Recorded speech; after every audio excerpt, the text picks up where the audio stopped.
Alright, so for today's review, we're going to be taking a look at my custom TMC Hitachi Zx350 and 150th scale. So to start off the review, as you can see, the bucket has been removed and a cab guard has been added.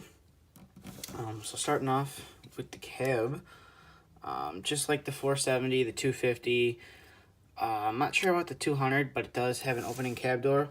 This one does open all the way, unlike on the 470 and the 250. It only opens to about there. This one opens all the way, which I like a lot. And then you can see there's a bunch of details in the operator's compartment. You can see right there, there's some warning graphics right there on the window.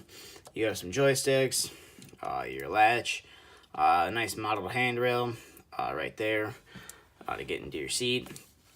And the door opens and closes very nicely as well. You do have some nice venting work right here. It's in the casting, but it's not like a decal or anything. It actually does have texture, so when you rub something against it, you can hear it, which is nice. And you do have a nice Zx350LC decal right there. And then your track frames. As you can see, you got some warning decals, you got some arrows, and some simulated lift points where you would lift the machine up if you were trying to move it. And then coming to the rear of the machine here, you can see you have a nice Hitachi counterweight right here, nice Hitachi decal, and some warning reflectors and some warning graphics for your swing radius. And then coming over to this side, you have a simulated latch right here with a little painted, with the little latch itself painted silver, and you do have a nice 350 decal right there. Your handrails on the model are all metal, which is nice, and they're a thin metal as well. It's not too bulky, and they're not plastic, which I like a lot. And then coming to the top of the machine, it's fairly simple. You do have some anti-slip texturing here. You do have it going up the stairs as well. It's just some spots of anti-slip texture. And just like the 470, and I believe the 250, you do have an opening engine compartment, which reveals a nicely detailed engine right there. It's really nice. I like it in my opinion. You could have one end open. You don't have to have both open at the same time. You do have a rather small exhaust. I'm not really sure if it's like that on the real machine, if it's that small or not.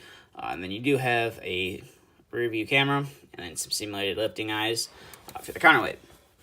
And as you can see the back of the boom, it's not as intense of hydraulic detailing as you would see on the 470.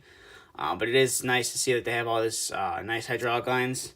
I believe they're a harder plastic or maybe a little bit soft plastic, but I know that these lines are soft plastic. As you can see, they move right there. And then coming to the front of the machine here, as you can see, this is an ISM cab guard. The one thing you have to note when putting this on is there's it's like a molded, it's part of the front windshield. It's like a molded light bar in the front windshield that you can't exactly take off.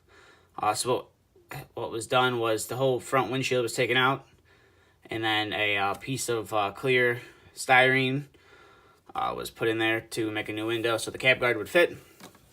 And then zooming out here, as you can see, you do have some nice hydraulic detail lines right here. These are armored hoses, which is really cool. And then you do have some warning decals right there on the stick as well. And all the cylinders on the model are very stiff, which is nice. Because you can put attachments like these that are all metal and kind of heavy on here, and it has no problem holding it up as well. But this is the Aiden water jet from Gaz Evans.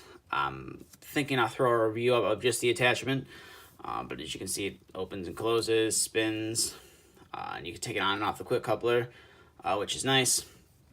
When you do buy the base model, it comes with a standard digging bucket, like every excavator model, and it's just pinned on, so it's really easy. You just got to find what side the pins are on. It's like the threaded part of the pin that holds it in. It's like a friction pin.